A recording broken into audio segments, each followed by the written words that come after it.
And welcome to session 2 of integrated grid planning. This one's going to focus on optimizing and minimizing costs of capacity upgrades. Before we get started here, how many folks were in the last session? So practically everyone. I guess it's probably difficult to ask online if we have a lot of new people and don't want to repeat a lot of the material. Maybe we'll go through it real quick and try to just get to the gist of this session. But we'll kind of go through the slides real quick. Again, I think, I introduced myself, Savir Nagar with asset planning. We got Jocelyn Wong from integrated grid planning. We talked about, the growth that we're going to see over the next 20 years, 70%. We talked about what our challenges were, what were the opportunities, the growth, as we can see from the CEC's hyper forecast. We discussed, right, what we're going to see over the next 20 years.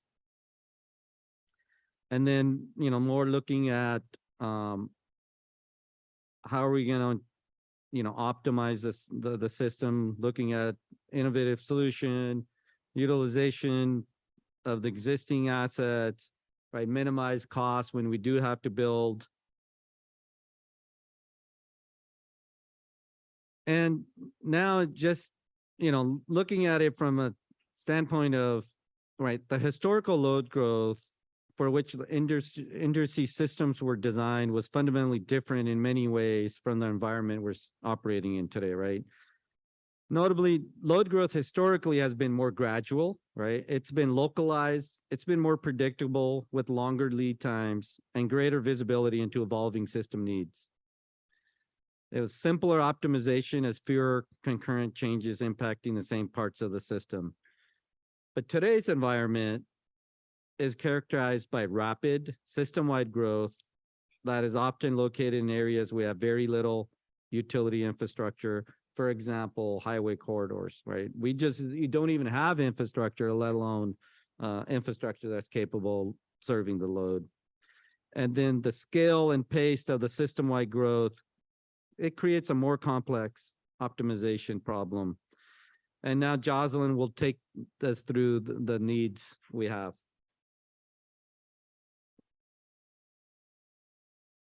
Thank you, Savir. Once again, I'm Jocelyn Wong, Senior Manager for Integrated Grid Planning. You guys already started covering this in the last session, so I'm not going to delve too far into this. But as the grid gets more complex, we really need to make sure we're doing the right investments at the right place at the right time, and that's challenging. And so, we're really looking to you guys of what solutions and capabilities are out there for us to really decide how do we optimize and prioritize those investments, right? How can we better inform customers of where maybe the better places to connect to from a siting perspective? How can we understand kind of the aggregated effects of these requests, not just at the distribution level? We talk about how distribution, transmission, substation are all integrated. How do we make sure we can understand those aggregate effects? How do we do a more holistic approach to the overall needs of whether it's a feeder or a substation or a transmission circuit? Our current processes are very almost like first in, first out, right? They're very individualized sort of request.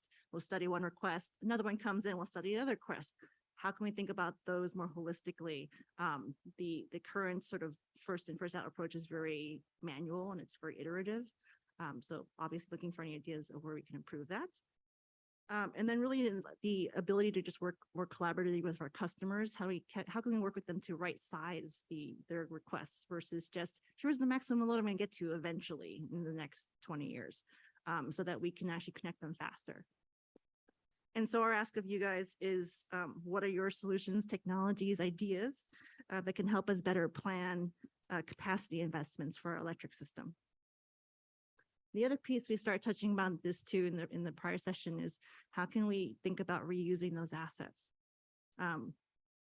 As you mentioned, previous session was focused on how we maximize utilization of those assets. And now the question to you guys is how can we potentially reuse some of these assets? The conventional upgrades that we typically use generally require the replacements of assets. that may still have some useful life. So as an example, there may be a 10-year-old transformer that we may have to replace, not because of its age or condition, but because we need more capacity on that asset. And so what can we do with it? Can we potentially use it somewhere else? Better than just scrapping it, right? What can we do with it?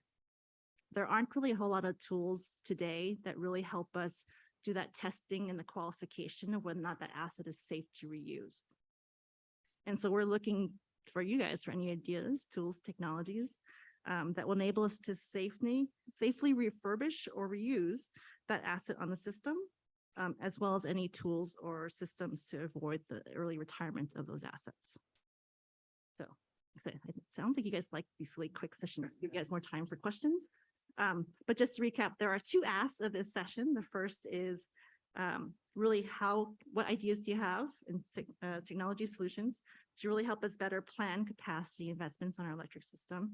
And then can we maximize the safe reuse of those assets that we may have to replace that may still have remaining useful life?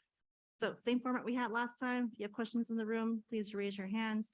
There's also those of you joining us remotely. If you want to put them in the chat, we'll get to those as well.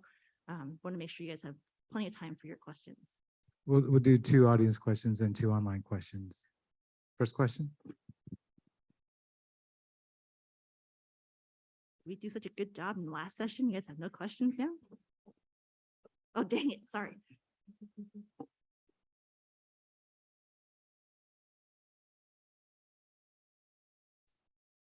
So tying into our conversation we had on the last session talking about thermal line re-rating, have you done any analysis into identifying choke points in distribution or transmission networks by running a large scale re-rating to identify those spots that would have the areas that you could replace a single line or a single subsection in a re-rating analysis to actually open up the grid to more energy across the whole area? Has that been done? Yeah, I think what you're saying is right where you just have a single choke point versus the entire line. So you replace the choke point and re-rate the line.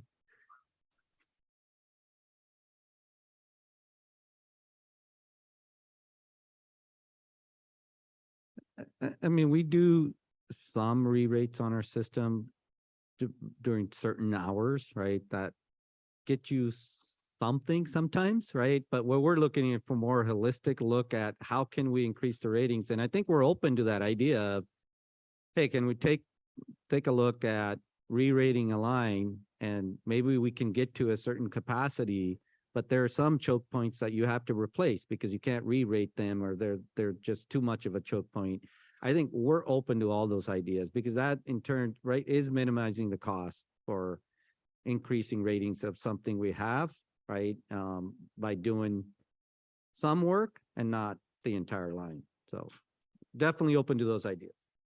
I think the other piece of your question too is we do analyses to identify where there may be sometimes whether for congestion or whatever the situation may be of those specific choke points. Obviously, if you have ideas of how we can better identify those, would be appreciated. We can do our analyses, we have our powerful studies and whatnot that can help us identify those, but they typically, you heard us mention earlier, it's going to be at the peak sort of analyses. It's doing real time is a little bit more difficult to do. So if you have ideas on that, we'd love to hear them. Hi. So I think I had a brief conversation with Jocelyn during the break, but as an intro, my name is Saad Yousefi from Batterize. We're a battery health analytics platform that looks at accurately or continuously predicting remaining useful life inside of a battery with the intention of building warranty policies that helps extend battery life. And with that context, one of my questions, perhaps it's less associated like transmission and distribution line as it is like assets associated with the, let's say enabling assets that help with the capacity. And that's how do you think of the role of warranties as part of extending extending life of these assets? And do you use that as part of that? This is a replacement. This is time for us to replace the assets or not? Because what we see in the battery space, at least, it's a very linear type of degradation model that you look at, and it's not really personalized based on what's actually happening inside of the systems. So yeah, so thinking of what's the role of how can warranties or think of other financial innovation, help with extending those extending those assets and bring you the comfort level needed for you to operate them optimally as an external third party. Good question. I can't definitively say when that we're, how we are considering warranties and sort of the financial piece in our replacement strategies right now. That's not to say that that's something we couldn't consider. So I don't really have an answer for you, but it's an option.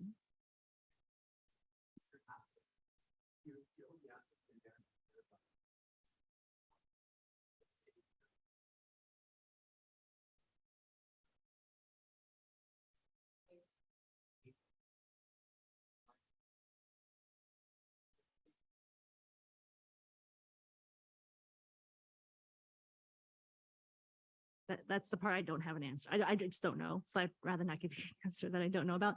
But that's not to say we may not currently consider how warranties are factored into the strategies. I just don't know. Yeah, for the most part, if assets are aging out, they're way past their warranties. Right, a failure in the early stages is a different thing with warranty maybe, but if we're talking about aging out assets, utility assets that are 20, 30, 40, 50-year lives, I don't think there's that many warranties that go out that far. We're going to take 2 questions from online.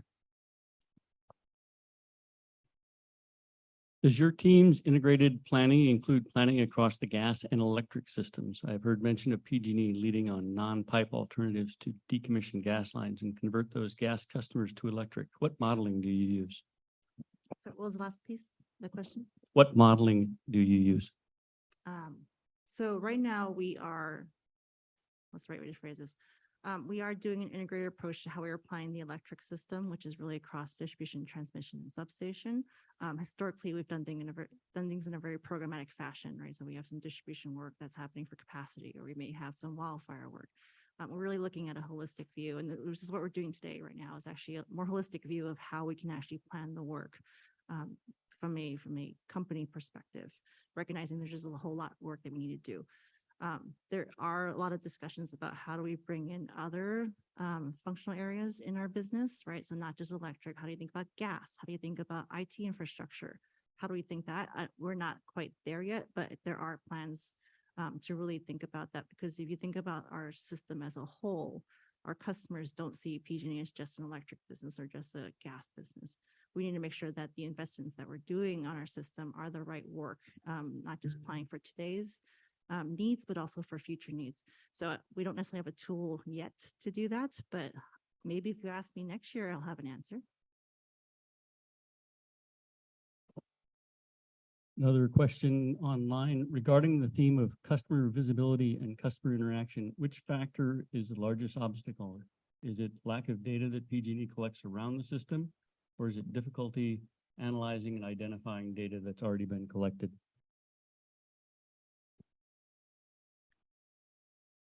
So I think when we're talking about, the customer interactions, it's kind of a two-way thing, right? One is we need to provide data to customers so they know where they can connect, right? We have some of that with our ICA maps that are online today, right? Those are the hosting capacity maps. We're in the process of updating those and providing better information from a load perspective on those. But it's also then getting information from our customers, right? From DC fast charger developers, what are their plans, not only next year, but over the next 5 years or over the next 10 years? What are the fleets doing? What are their ramp up schedules of when they're going to start electrifying by year over the next 5 to 10 years, so that we can intake that information as we plan? That would provide us a lot more certainty into where the growth is going to occur and which assets we have to build. So we're open to any ideas around not only getting customer information, but also how do we get our information out to customers in terms of where maybe they need to connect. So, and coming back to our problem statements, we're looking for innovations on our planning tools that really the end goal is to get projects at the right place It's the right project, the right place, the right time. And in the past, I think we had tools that enabled us to do that. But now we're seeing not only like accelerating growth, but also a lot more dynamic system. Like if you think about the way customers are behaving, the type of loads we're seeing, we need to move from peak to more time-based. And so more visibility into customer behavior and being able to plan for that is going to be needed in order to do the right projects at the right place at the right time. So that's really the innovation part that we're looking for from the Space Act. Really glad you said that. And I'm sorry, I was trying to stay quiet, but I couldn't help it. So a lot of the right sizing investment, it's about what scenarios you think they're going to play out.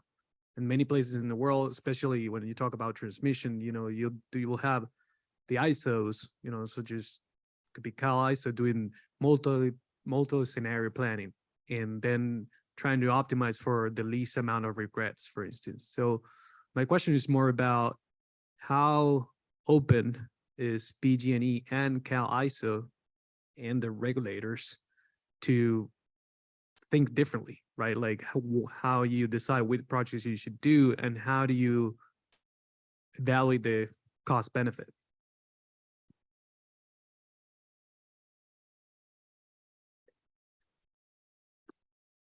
And I think, the utilities, the CAISO, the regulators, we all have to look at what's coming down the road, right?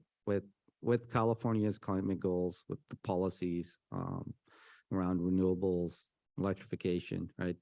We know we're going to need to optimize and build for that, right? Whether it's interconnecting renewables, whether it's serving electrification load, we're going to have to build. And the best thing is, how do we optimize that? How do we work together, right? All parties are going to have to work together. This is not just a utility problem, right? It's a problem for the state and for all the agencies that are involved in all the climate goals that we have. And we're just going to have to come together and work together to optimize and find out what we need to do for the long term and what projects we need to move on now versus say down the road. So then going back to that gentleman's comment about more dynamic grid, I don't think there's any company out here right now, DER technology provider, that can forecast 5 years ahead because of, as you can see in this country, there's an interconnection queue that's like 5 years long, right? So there's no way any company here can predict 5 years ahead. So why not start exposing nodal pricing voluntarily so that we can respond to congestion on the grid and utilize and optimize the resources that are already deployed?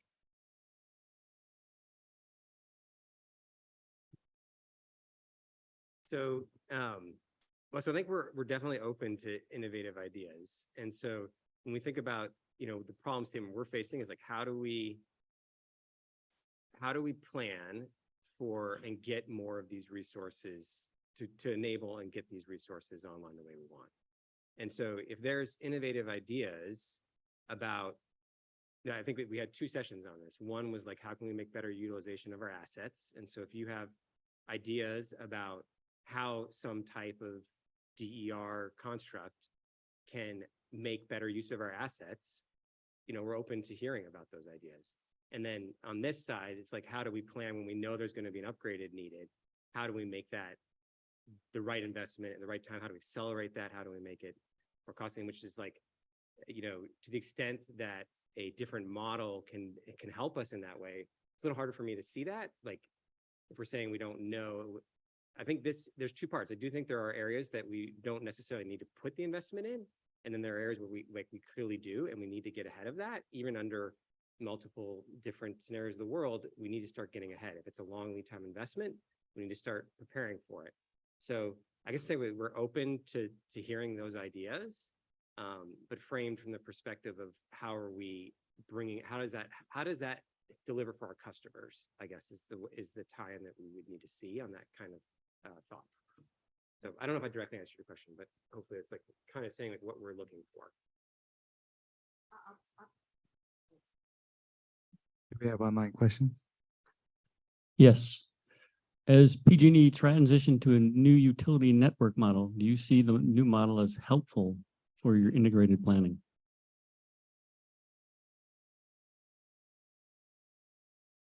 I'm not familiar with that new model, so I can't answer that, but love to hear more about it. This might not be the right, you might not be the right audience for this, but how can organizations understand the existing system limits? Some information on the ICA map is classified. There are organizations that like to find solutions, but seems that PG&E is hesitant to share information. How can we learn the limits? Yeah, so this is Bill Peter, PG&E. I'm in charge of our ICA maps. And so there are, when sharing information about loading on our grid, we have to consider like the customer impact. And so, sharing information about customers, there's rules and regulations about what information, at the end of the day, customers don't necessarily want their usage information released out to the public. I think you can understand that. And so that's really the reasons that there are restricted information. That being said, there are routes of under confidentiality agreements, we can provide that for a good use. So, it's set forward by basic statute. And so, but we realize that having access and visibility into customer behavior, is a part of this equation of meeting customer needs. So we'll strive to make that available, but while maintaining customer confidentiality.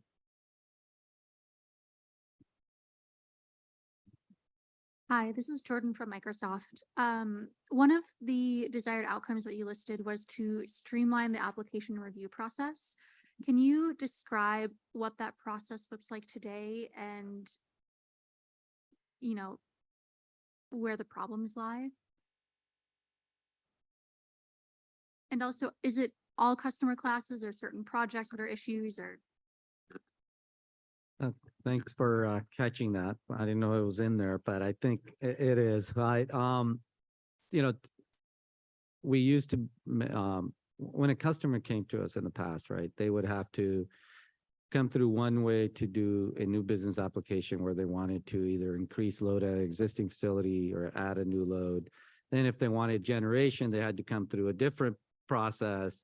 We recently have created a portal where now a customer can come to us in one spot and, apply for both a load and for generation. So that has made some recent improvements and streamlining that.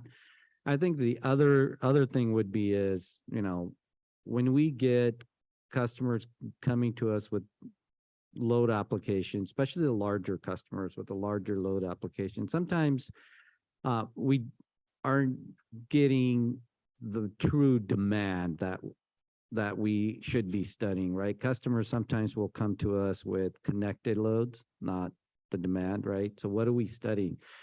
Customer tells us I'm going to be 15 megawatts when in reality they're going to be, say, 7 or 8. That's a whole different solution we're looking for. 7 or 8 we might have been able to serve, 15 we can't, right?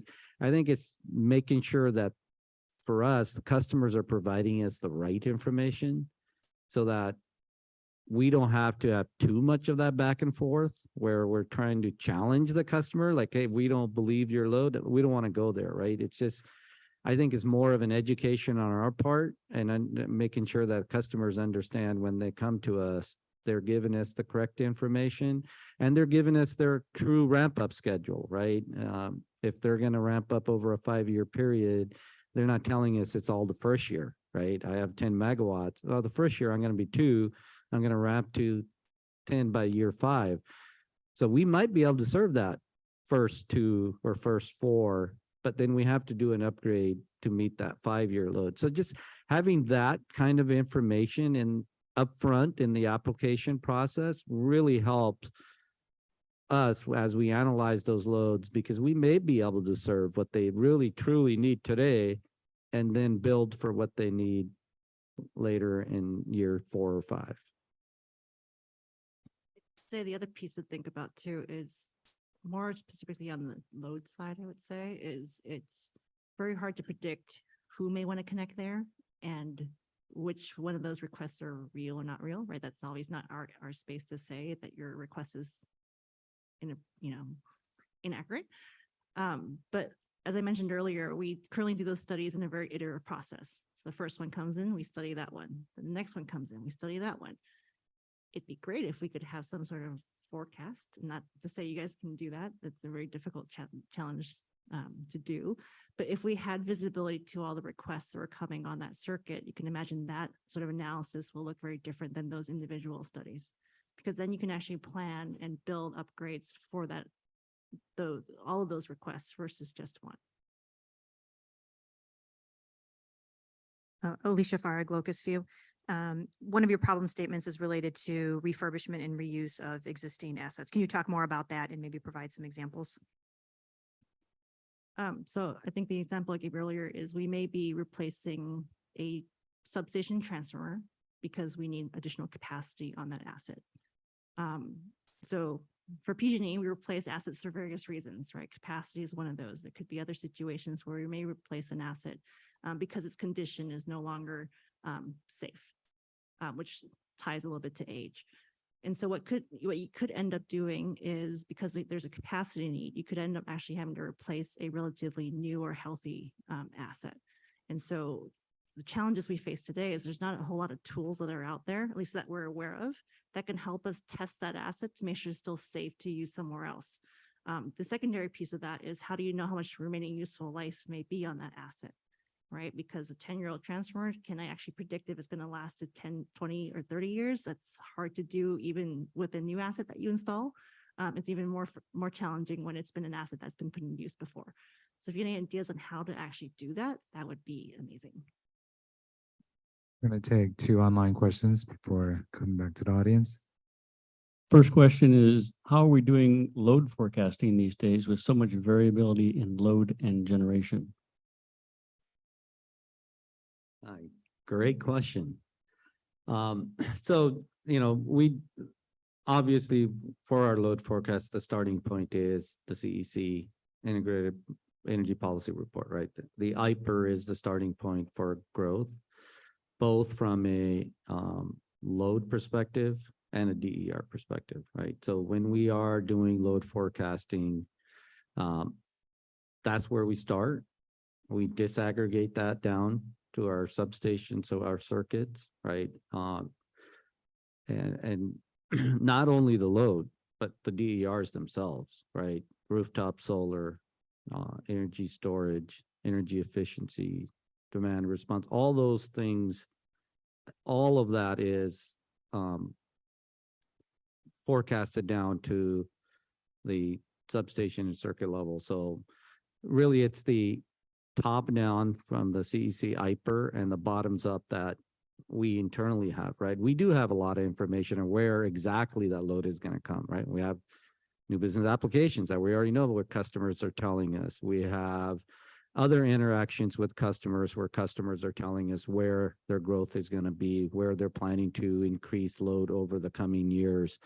We may get information from different communities. We're in the process of contacting different segments of our customers to get their forecasts, as well as working with communities to see what's going on from a electrification standpoint, right? So I think all of that comes together, and using our tools, we're trying to forecast not only the load, but also those DERs, so that we can actually get truly what is the net load that we're going to see and what do we need to plan for. So currently that's our process.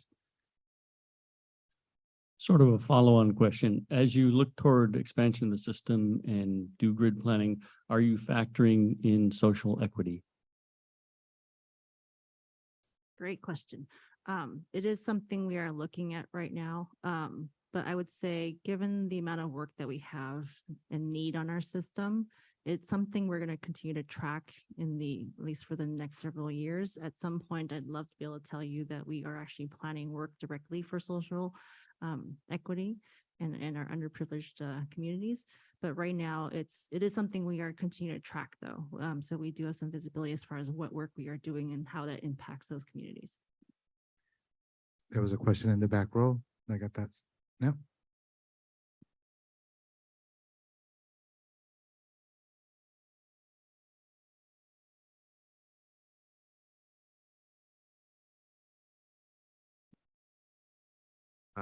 Michael Dan, two questions ago, you mentioned at the very end, net load.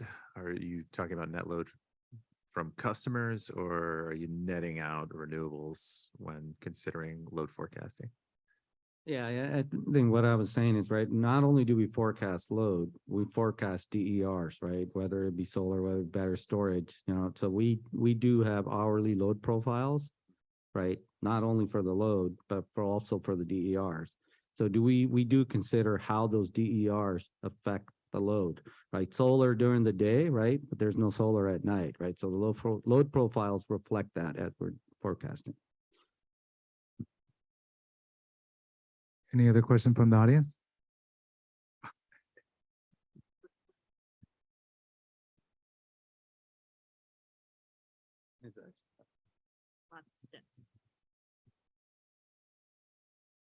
Hi, I'm Jason from Wire Pulse.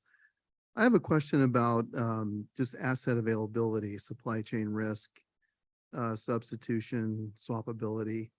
I haven't heard you mention anything about that, but is that part of the considerations?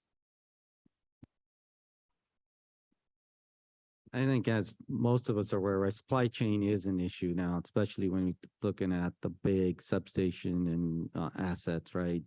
Substation transformers, substation breakers, long lead times, and they're increasing even now, right? So I think PG&E, I'm not in sourcing, but if our sourcing side of the house is looking at, what can we do about that? How can we go get different vendors, right? There may be cases where we're dependent on one vendor or we're dependent on two vendors, but can we get multiple vendors? How can we make sure that we're going to be able to source the equipment that we're going to need going forward? Because that is an industry-wide problem. It's not just PG&E, it's all the utilities and parties across the nation that are putting in orders, right? So these factories, these vendors are swamped. They have supply chain problems themselves with materials and such. So it's definitely something that PG&E is working on and our sourcing department is looking at. I'm gonna Touch take a upon the question. previous session too, like about footprint, right? If there's a way to utilize the existing footprint and potentially get more out of that, that's something we'd love to explore as well. Because, we're thinking about all the assets you're talking about. I'll be the first to admit, PG&E has a lot of different types of things, right? Whether it's because we are a conglomerate of multiple different utilities that we've sort of bought up over the years, just a lot of the equipment isn't necessarily standardized. But if there is an opportunity for us to utilize the same footprint for something that could be larger from a capacity standpoint, that's definitely something we'd want to make sure we explore. Take a couple of online questions. What factors or metrics are used to prioritize upgrades? Given DER growth, dynamic loads, electrification, climate change, customer requests, how is this balanced and how are decisions made on priorities? That's a loaded question. That is one of the reasons why optimizing and prioritizing our work is so hard, right? How do you, and this really comes down to how do you compare the different types of work that we have and the different needs that we have? Right now we're talking, these sessions are probably focused on capacity. But you can imagine for a PG&E standpoint, there's a lot of other needs that we have as a system, right? Obviously, I don't know if you guys are attending the wildfire. Well, I don't know when the wildfire session is, but we have a whole lot of wildfire needs, right? We have some asset health issues. We have a lot of old equipment that's sitting out there with different conditions. We have capacity needs. One of the questions online brought up about how do we think about social equity? How do we think about climate resilience? There's a whole lot of things that we need to balance. I'll be the first to admit, I don't necessarily have a bulletproof answer as far as how to balance it, because you can imagine everyone has their own different perspectives about what's the right mix of that work, right? Because the ideal answer is we do all of it, but we know we can't. And so this is where once again, why we're seeking help from you guys. We know we can't do all of it given the resources that we have. So how can we better utilize the planning process? How do we better utilize existing assets? How can we potentially reuse assets? That's what we're looking to you guys to do. So it's sort of a roundabout answer, but that is the golden question of how do we prioritize all the work? One more, when PG is planning to do work for the future, do we reach out to local water companies or cable companies or other utility organizations?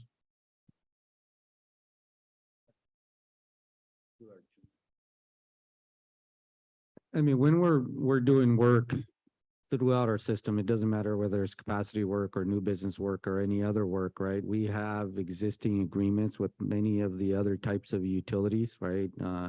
Joint pole, joint trench, right? Those processes already exist, right? So there's already those connections with the cable companies, the phone companies, and those others that share in those overhead and underground facilities. So that's something that does exist already. So before we go back to the questions, just want to let everyone know that after this session, we're going to go back to the Tahoe. This is the large auditorium for closing, and then there will be social networking time from 3:50 to 5. Okay. So does the audience have any other questions?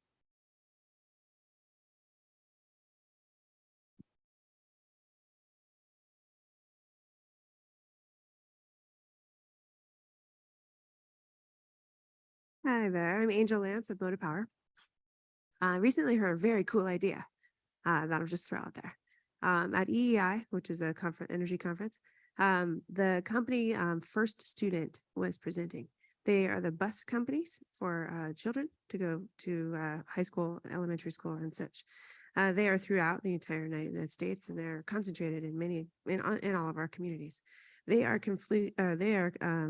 transitioning their entire fleets to electric.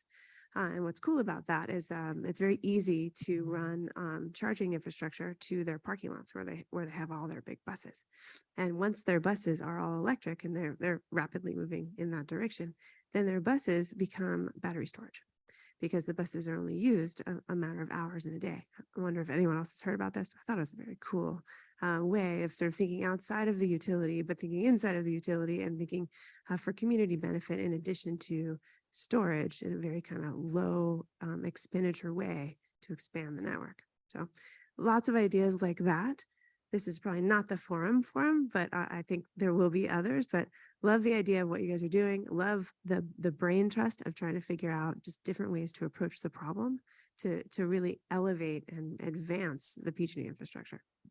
No, I think that was talked about this morning, right? Patty discussed it a lot about, all these EVs, right? Whether they be buses, trucks, cars, right? They essentially are mobile energy storage, right? How do we tap into them in the future? And I think those are some of the ideas that I think we're all going to be searching for.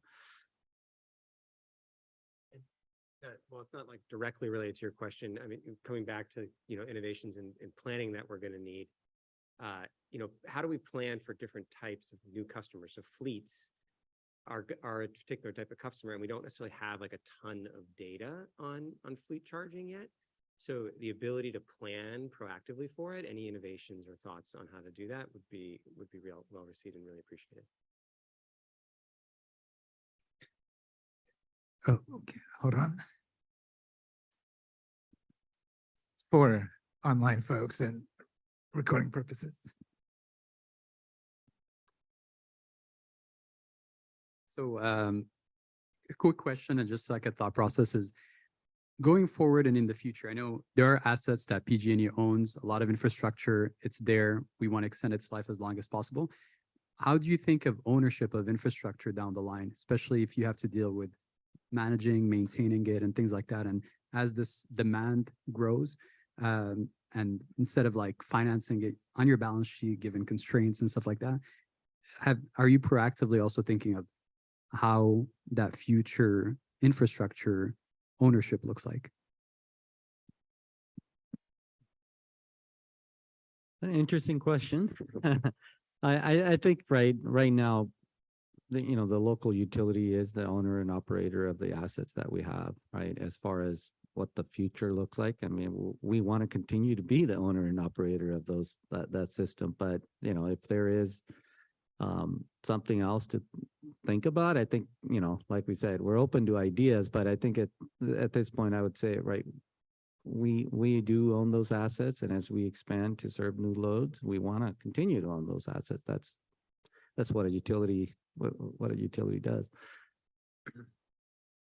I guess I would add is regardless of the ownership, there's still the asset itself and how we utilize those assets. So I don't, that problem doesn't really go away when that's someone, either you own it or I own it, the problem's still there. It's a good question. Any other questions from the audience? I don't think we have any more online questions. So if no further questions, thank you, presenters. You have till 3:40 to make it back to the main room for closing remarks from Jason Glickman. Thank you.